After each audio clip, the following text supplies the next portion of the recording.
Hi guys, my name's Tima and welcome back to another podcast episode. Throughout this series, I'll be introducing you guys to members of the Flambard Williams team, just so that you can get to know us a little bit more. Joining me today is none other than Isabella Rodriguez, and she is one of the prominent team members of Flambard Williams. So, Izzy, welcome to the podcast. I know you're excited to be here. Thanks for being here, by the way. I know you're super busy. I just want you to have a quick second to sort of introduce yourself to the guys who are watching. Thanks, Tima. I'm really happy to be here. No I know worries. I've been tuning in every week and I was like, when is it going to be my turn? Finally here. But no, yeah, my name's Isabella, but as we know, everyone calls me Izzy. Mm-hmm. And yeah, I started my Flambard journey not so long ago, but yeah, really enjoying it. Amazing. Well, today I'm going to ask you a few questions that we've put together, and it's literally just, answer as much or as little as you want to without giving away too many secrets. I know I talk a lot, so I'll try and not talk too much. Yeah, they're going to love to watch this. Well, how are you feeling? You feeling all good? Yeah, feeling good. Had a good weekend. Yeah, like you said, but always everyone in the team is always so busy. Yeah. But I'm really happy to be here and yeah, get to Amazing. the questions you've got for me. Let's rock and roll. No, don't be, honestly. Okay, so an easy one to start with. How long have you been a part of the Flambard Williams crew? Good question. I mean, I'm one of those people that don't know the exact dates, but going on nearly 2 years. Okay. I've been at the company for, yeah. Okay, enjoying it so far? It's been a roller coaster, if I'm honest. But no, more highs than lows. I feel like everyone I've asked that question to, they've literally said a roller coaster. So Yeah. good roller coaster. Honestly, I never knew what all the team was like, yeah, it's going to be so up and down. I was like, what do you mean? Then I came and I think because the market is crazy, it's just always so busy. It has been intense, but good. Yeah, but a good roller coaster, yeah? Good roller coaster. Very, a lot of experience. I've learned a lot and I've changed a lot. So, I mean. Yeah. Amazing. Well, as long as it's all for the better, right? Yeah, I think it's for the better. I think I've grown up quite quickly with the job because I'm fairly young. Just the podcast knows I'm 24. Yeah. One of the youngest here. I'm aging with this job, let me tell you that. Oh gosh, aren't we all? But so what were you doing before you started? Because obviously, you are really young. Yeah. So what was it that you were doing before you kind of came on board? Yeah, so I actually was at Nottingham Trent University studying marketing. I'd done that for 3 years. Then I had a scholarship to study digital marketing for postgraduate. Oh, wow, look at you. Master's. Okay. I skimmed that. But during that period, I was working at a bar, so very fast paced. And I think that's where I realised that I really like interactions with people, making relationships. So coming into this job, although it wasn't necessarily property related, I did have the experience of how to get to know people and getting their feedback as a waitress. Yeah, you're a massive people person, aren't you? Yeah, I think we all love. So you love to chat, I love to chat. Yeah, this is the perfect chatty podcast for today, guys. So sit back and enjoy. It's going to be non-stop. Well, that's good. That's what they want. So Izzy, our career is quite unique. Not only the hours, but the people that we deal with, right? So what do your friends and family make of it? Because I'm sure it's completely different to what they're doing. Oh yeah, my friends don't. They don't understand why I work so many hours because I'm in the office 12 hours a day. I now told them that we'll be maybe working a Saturday and a Sunday, but because obviously when you've got the passion to do it, it doesn't really feel like I've got work to do. Of course. It just kind of flows, doesn't it? Exactly. So family are really supportive. My mum and dad are like, that's crazy, but it sounds like a really interesting industry. Yeah. My friends, I think they don't really understand what I do because, I mean, it's not hard to explain, but it's hard to explain why we need to be in the office 5 days because they all work from home. But they're all really supportive and they think it's amazing that I've obviously come from uni and then learn all of the property market, I suppose. Yeah, because it's completely different to what you're doing marketing and now property, and it's a constant, it's an evolution, right? You're always learning. Exactly. So you're not like your degree, you just graduate and then that's it. Yeah, 100%. I think the team, obviously, the training at Flambard was amazing. That really got me, they did throw me in at the deep end, but then that means you kind of adapt and have to kind of just learn everything. They don't ask you, I remember, they don't ask you, can you swim? They literally just throw you in, and if you can't, you drown. But and then, then you're not, you drown. Well, we've made it, so thankfully we can swim. But, well, I guess this one's a bit of a strange one, but I find it quite interesting. What would you say is the best part of the line of work that we do? I mean, I think some of the boys I asked, they like the money aspect of it. Some of it, I think you and I were speaking personally last week where we enjoy to help people. I mean, I think we all have that in common. But what would you say is the best part of this job? I agree with when we spoke last week. I think being a girl in the industry, we have a more kind of empathetic approach. So I actually do, of course, the money comes with it. That's great. We all want to get good pay. But for me, it actually is leading someone up that had no idea about property to the end when they reserve and buy a property. But then after that, when you have a relationship with a client. Yeah. So I like the fact from not knowing a client to being really close with a client. I mean, me and you both have clients we call all the time. So seeing that evolve is really rewarding. And I think that's number one, seeing the client happy and you found something that actually fits to what they wanted. Yeah. And being like I think that's cliche, but it is true. It is, isn't it? I feel like because you see how much they enjoy the process once they're comfortable, and just seeing their excitement. Every client, once they buy for the first time with us, it's like the excitement, it's like rewarding for us, and we both get a buzz, and I think that's lovely. Oh, 100%. So would you say that you value sort of the relationships that you build with your client base? Yeah, I think over the money. Like, I know everyone's going to be like, that's a lie, but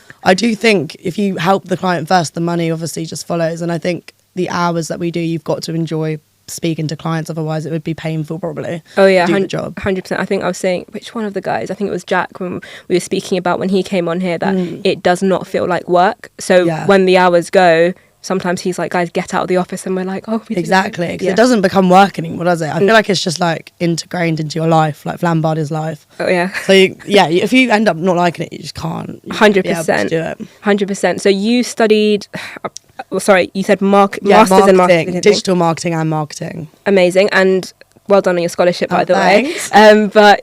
But did you always want to get into property, or was it sort of as you were studying, you were like losing interest in your degree, and then you thought, hey, property might be for me? It's actually really funny because when I first applied to university, I did look at real estate, and I was really umming and ahhing about it. But the reason I didn't do it was because I was a bit nervous and thinking, is it quite a male-dominated every guy that I spoke to had applied to do that degree. So I was like, oh, maybe I should just be typical and go with marketing, because I obviously thought I loved marketing, which I still do. But I think in hindsight, I did always want to get into real estate. I think watching shows when I was growing up as well, like obviously Selling Sunset, but not just that. But I think property had always excited me, and the fact of I wanted to be an estate agent. I did do work experience at an estate agent. Oh, did you? When I was like 14. So I did already have it always was there, but I think just coming out and I applied for the job, and then obviously just it kind of all just happened. So it wasn't planned, but like I think I would have ended up in property at some point. Oh, perfect. What is it that you did in your your work experience? Oh, yeah. I mean, I was so young. It was like, I don't know if at school in the UK you had to always do like 5 days work experience. Yeah. And I lived down the road from a local estate agent for the village. It was called Gibbling. It's shut down now. But I went there and they were really chilled. I mean, I went in 11 till 4. I think I was on the phone booking in viewings and then just making coffees, but it wasn't anything like this. But it kind of gave me an insight into customer facing and things like that. But that sounds fun. You're so young, goodness. I know, baby. I was so young. And if you hadn't gotten into property, do you think you would have gone down the marketing route, or do you think you would have, I don't know, lost interest in marketing and just gone into a different industry? Yeah, good question. I think I only wanted to do marketing if it was like a really established company, because it's a really hard one, because everyone that studies marketing is like, what is marketing? Yeah. And then you see online that marketing's the most stressful job. So I think I would have ended up having a career change 100%. I would have done like property, or just, what else would I have done? I did always say like investment, something like insurance or something. Like a broker role, I think is perfect for me. I find like marketing and business, like whenever anyone says they've studied or done that, I'm like, what is like, everyone does it. But it's so, I feel like it's so much more in depth than we actually know. And you would know firsthand, right? But yeah, amazing. I'm glad that you actually made it to the industry, because then we all met you. I know. And well, what would you say is the biggest thing that you've learned over the last couple of years that you've been in our industry? Yeah, that is a really great question as well. Biggest thing that I've learned is probably just to be true to who you are and be resilient, I'd say, because obviously you have setbacks where you think you're doing everything wrong, and then the market as well, so it changes every day, and property is such a fast moving industry. So I think learning to work on my feet and also stay positive. So there's loads of different things, but I think my mindset's completely changed. So of course I was always hardworking, but it's different type of hardworking now. Like there's more of a passion there. What else have I learned?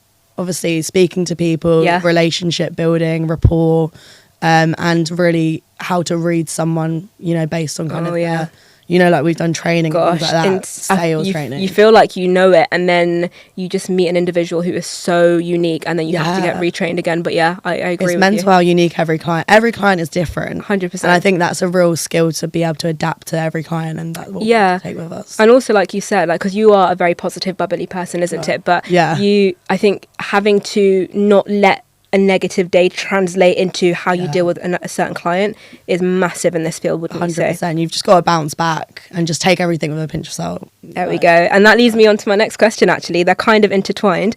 What would you say is the hardest thing about working in property? Yeah. What is the hardest thing? That is a really tough question, because not that there's loads of things, but sort of dependent on the day, dependent on how you're feeling. Yeah, I'd say that is really hard. The toughest thing would be, the clients that you can't kind of break through, like that you just have nothing in common. I think you're similar in the sense that if there's someone that's worlds apart from you, you can try and relate to them, but it's kind of like, it's slightly fake. Yeah. And I think that's tough. It's like being rare, but a chameleon. You have to know how to blend in with every single person, but there are just some people that you just can't, you don't have much in common with. Yeah. But you're right, you don't want to come across as being fake. It's all about being authentic. So would you say that dealing with clients or not being able to deal with a certain client is the toughest challenge that you face? Yeah, probably. And yeah, I'd say that would be the toughest challenge. That's a hard one, because I obviously think so highly of the job. When I'm thinking worst case, I'd say when things don't go your way. Yeah. You put all the hard work in and then you just don't kind of get anything from it. 100%. Well, as you and I both know, the property market is very competitive, not only for sort of buyers, but also for brokers.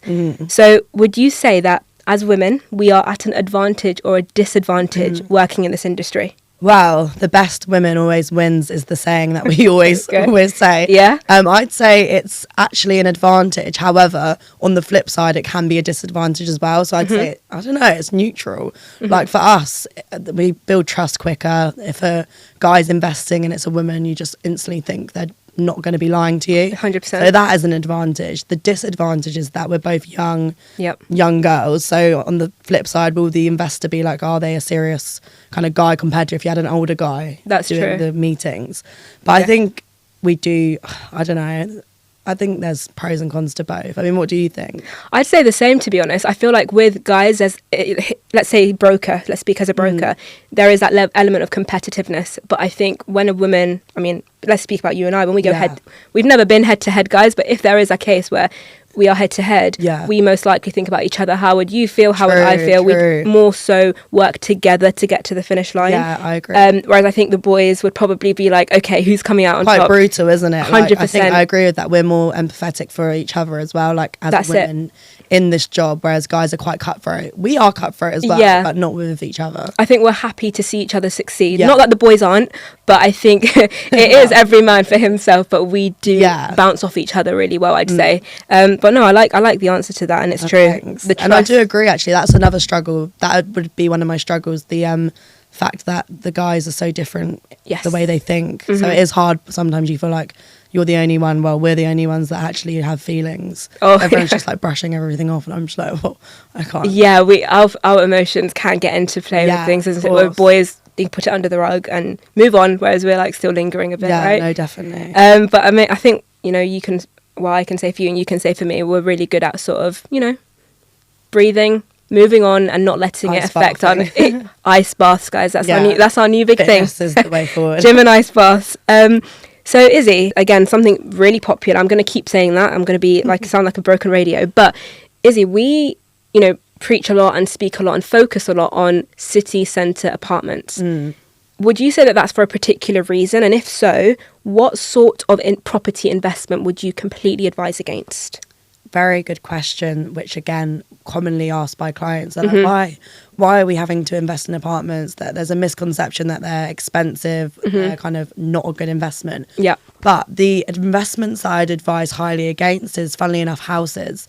Now, HMO is a common style of lettings that we always get clients say, oh, you can obviously earn £900 per room, but You've got to have licensing. The houses, of course, are typically going to be on the outskirts. You never really see houses within a city centre, hence why we go down the apartment route, because you're in the close proximity of where the regeneration is. So being on the outskirts means you're going to not appreciate as quickly in value, so you can't be expecting to make big bucks on capital appreciation on a house. Importantly as well as the actual rental income.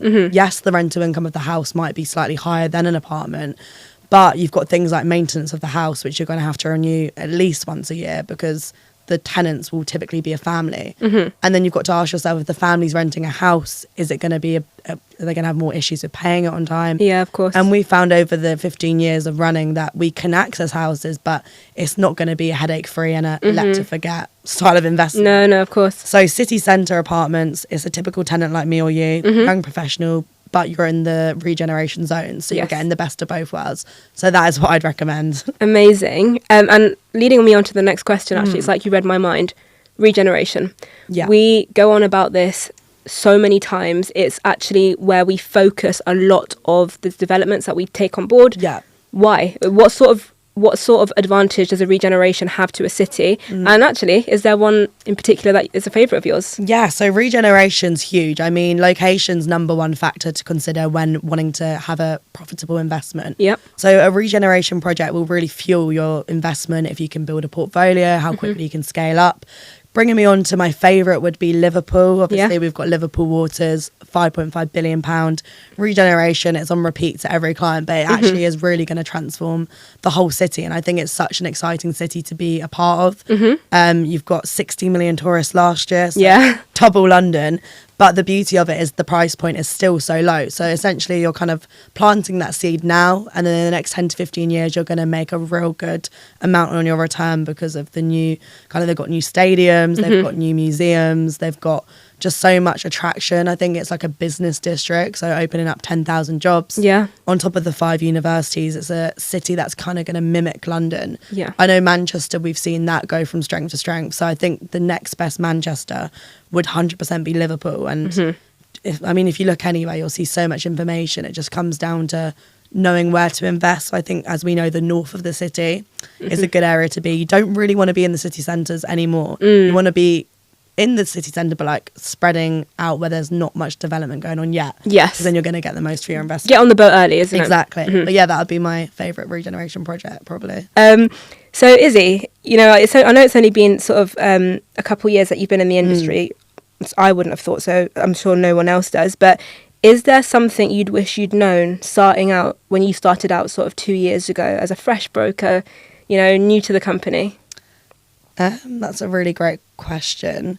Probably I wish I thought that you wouldn't have to put on like a persona and be like this real corporate, like professional person. If I just knew when I was walking into the doors of Flambard that I could just be myself and that would go further, I think I put so much pressure on myself and was quite stressed because I was like, I need to live up to this role. But in reality, people want to deal with people that are authentic themselves and can feel a bit relaxed around. So that would have been useful. I think I got to know that quite fast though. As the months went on, I was actually like, being yourself will get you further than pretending 100%. To be like this corporate broker. Yeah, people that's not original. That. No, it's not original. So that's interesting. Yeah, no, 100%. And you've got such a lovely personality. I feel like it does project off when you enter the room, which is so nice.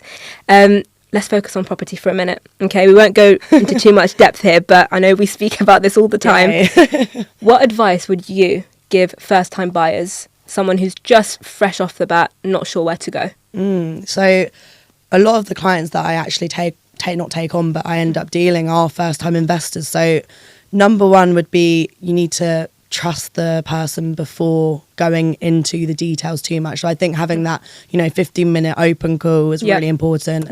Maybe meeting for coffee, kind of relaxing a little bit so you can actually tell the broker your real concerns with investing, what would hold you back. Of course. And I think trusting your broker, otherwise you're never going to buy anything. And number two is do your own research and also share that with the broker. I mean, we're lucky because we're an independent company that if the client does share information or other projects, we can give an unbiased approach because we're not tied down to anything.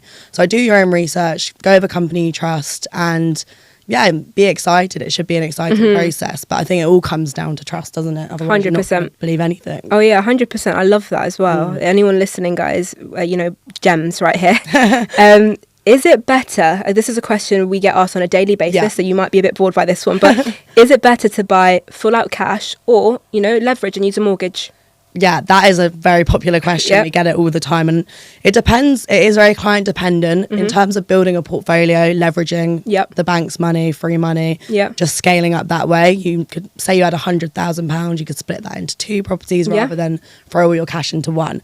So I'd say mortgaging makes more sense. However, if you're maybe slightly older or you just kind of want that one property for passive income and then you can sell it in 10 years, buy cash. But I think knowing the pros and cons of each, you'll be able to make a really informed decision. But I think for us, we know mortgaging makes more sense 100%. Financially. But definitely, everyone's unique, but mortgaging is the more popular route. And would you say, another very popular question, it's easier for someone who is based in the UK to buy property as opposed to someone who may just be living overseas?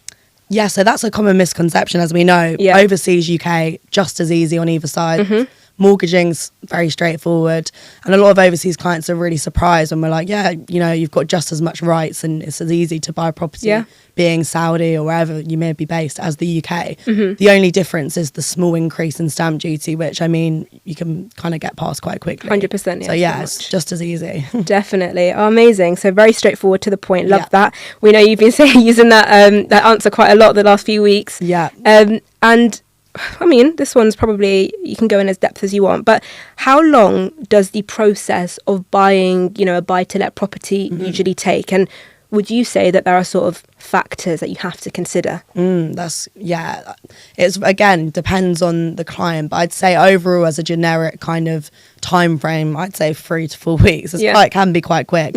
Depends if the client has experience in property, then I'd say it could be a week, because you find the right project. Definitely. But first time investor, leading them through the locations, the whole process up to reservation, I'd say a month. Factors to consider would be speaking to one of our mortgage brokers. They're great to make sure you've got the green light. Because you don't want to be stung with no mortgage completion. 100%. As we know. Setting up a company, we can do that. It takes like 3 days. And getting everything in order for the structure of the investment before doing anything gives the client confidence, and it just makes it a smoother process. So I'd go with a month. It's probably best. Love that. Amazing. Very informative. Thanks, Iz. And, well, we're coming to a close, actually. But before we wrap it up, I always like to take it back to the person I'm interviewing. So back to you. If you could, normally I say to the previous guys that I've had on here, I always tell them, rewind 10 years and how would you kind of look back and advise? But you're being so young, I'm not going to get you like 10. I'm not going to get you to rewind back to when you were 14. So let's look ahead in the future. If you could fast forward 10 years from now, where do you hope you'd be? Wow, that is a really insightful question. And I do think about the future, but in 10 years, I'd hope to have a couple buy-to-lets, have a mini portfolio, be a team leader if I was to stay at Flambard, which I'm sure I could possibly do. Yeah, for sure. Have my own team, and hopefully I've grown a lot as a person, and be an expert in the field, which I think I'm already quite knowledgeable. Yeah, you're quite that. In this job, there's always room to progress, which is another reason why I really enjoy the job I do. Is that you can always grow. Having a growth mindset is really important for personal life and work life. Hopefully just be at the top of my game. Excuse me, and maybe have like a nice penthouse in Canary Wharf. Yeah, that is the goal, isn't it? That's the dream. That is the dream. It's so funny. I remember when we were on set a few weeks ago and they asked us, would you like a dream family home or apartment? And it's like, you think, gosh, 10 years from now, I don't know, I'd like a bit of both. Yeah. But penthouse, I'm with you on that one. I'm with you on the penthouse over the family home. In 10 years, I don't think, maybe I would have had kids. Yeah, maybe. 33, 34. Probably will have if things go that way, but we'll never know. We'll stay tuned, everybody. 10 years from now, let's check back in. And last but not least, is you're so driven and positive, right? And your energy is like projected to those around you. And I'm not just saying that, it's actually true. So were you always like this, or is there someone that you look up to and you're trying to, aspire to be like them? Yeah, no, I wasn't. I was actually quite shy at school, and everyone's really surprised when I said I was shy during my school years, which I think I was. Even my friends were like, yeah, you never spoke too much. Like, I don't know what changed. I think when I got to like upper school, sixth form, I had a big friendship group. I kind of came out my shell. Yeah. My mum's very chatty. So growing up, she was always talking, and my dad's quiet. So they're like polar opposite. Yeah. But I think as I've grown up, I've become more like my mum. So I'd say me and her are very similar. Like we just chat away. Yeah. So I'd say that's kind of where I've got that from. And I haven't always, I think always been positive. But I think going through university, meeting loads of friends, partying obviously, kind of led me to just be this outgoing, bubbly individual, and then came to London and it just never stopped really. Oh yeah, I forget you're not from London. No, I moved to London a year ago and it was probably the best choice I made. Very fast paced. Yeah. I always like being on the go. I think if I've ever got an hour doing nothing, I'm like, well, I need to be doing something. So let's just do something. I'm exactly the same. Just get out, go to London. Yeah. I mean, London, Battersea. Yeah. Running. I need to start running more. But yeah, it's been a wild journey. Oh, I love that. Well, listen, that is unfortunately a wrap for us. Thank you so much. It's been so nice having you on here, especially as one of the only girls of the team at the minute. Well, thanks for having me. It's been so nice. I'm glad you asked me so soon. No, of course. I was eager to get you on here. So guys, there you have it. I hope you guys enjoyed that episode. I think it was definitely so lovely to have Izzy on here. Tune in again next week. We're going to have yet another one of the team as per usual. But until then, I'll see you guys. Bye-bye.